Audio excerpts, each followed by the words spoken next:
Okay, our next realm is the East Asian realm. So we've covered the South Asian realm with the big country of India, and the East Asian realm likewise has a big country of China. So China is going to take a lot of focus. We'll also discuss some of the others as well, particularly Japan and Korea. Make sure you know the concepts, ideas, and terms, as we've mentioned before. All right, so just a kind of an overview and comparison with the US. One thing about the physical size of China, very similar to the size of the United States. So this is kind of overlaying the US and China. Also, kind of similar in latitude. So China goes a little bit further north than we do in Maine, and a little bit further south than we do in Florida and Texas, but pretty similar. So if you look at a climate map of the US and China, now except for the West Coast, because China, their west is like in the interior of the Asian continent, but the climate patterns are pretty similar. D climates in the north, C climates in the southeast, and then where the US has a rain shadow and kind of blocked off area in the interior, remember our rain shadow effect on our west here, where it's pretty dry and mountainous. Same goes for China because it's blocked off by the Himalayas. So you have a lot of mountains and desert as you get to the western part. And we can include Japan in this as well, but the point being that the climates there are a lot of similarities because of that. They're at close in latitude, how far north they are of the equator.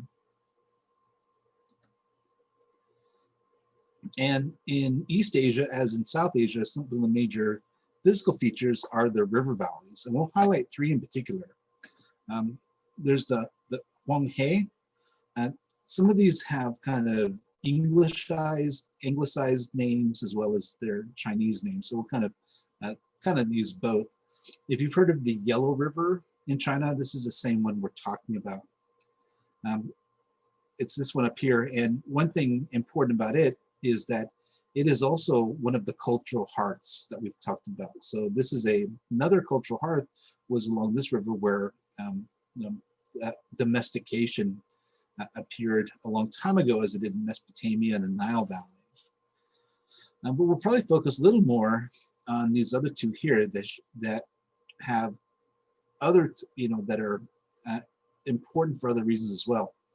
The Shangjiang River, also called the Yangtze River, is here, and this is called it looks like a dragon. This is they call this the dragon, and where it ends up here is the city of Shanghai, kind of the economic capital, one of the big economic areas of China, and Shanghai is considered kind of the head of this dragon. It also has on this river the largest dam project in the world, like hydroelectric dam, like Millerton Lake, is the Three Gorges Dam. So this huge reservoir here, where the biggest dam in the world is. Now in the south, we have this area called the Pearl River Estuary. This is also in China called the Z River. But the Pearl River Estuary is right around the area of Hong Kong. So you have Shanghai up here, Hong Kong down here. These are areas with a lot of agriculture, high population density, and connected to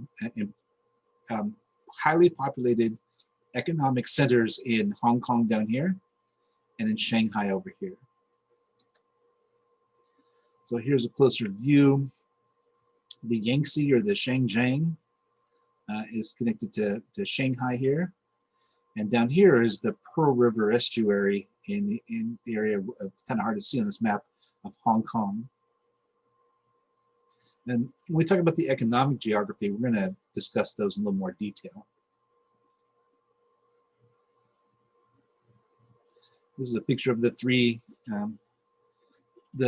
Gorges Dam here.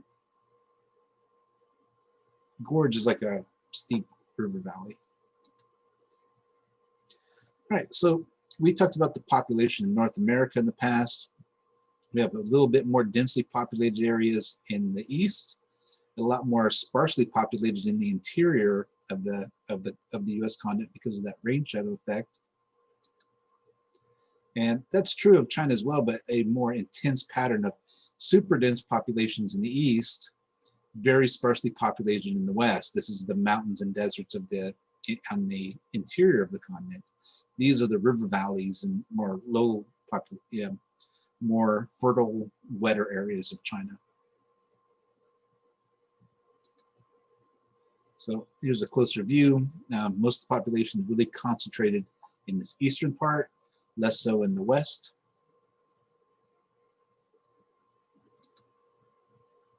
And this shows this a little better. You can see that these are the low, flat river valleys in the east where most of the population is. And then a lot of high elevation and deserts in the interior, lower density populations.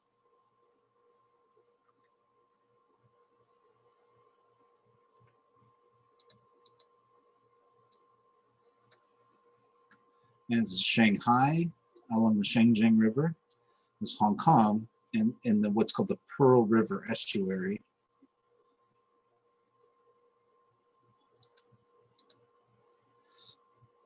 Now, while we're talking about the physical geography, let's take a moment to talk about natural resources. China is not without natural resources. It has things like oil, minerals. However, because of its huge population and massive amount of industry, it's not enough. So it's the world's largest importer and consumer of raw materials and energy from other sources, because it just does not have its own industries. So it brings in steel, oil, other resources from other parts of the world.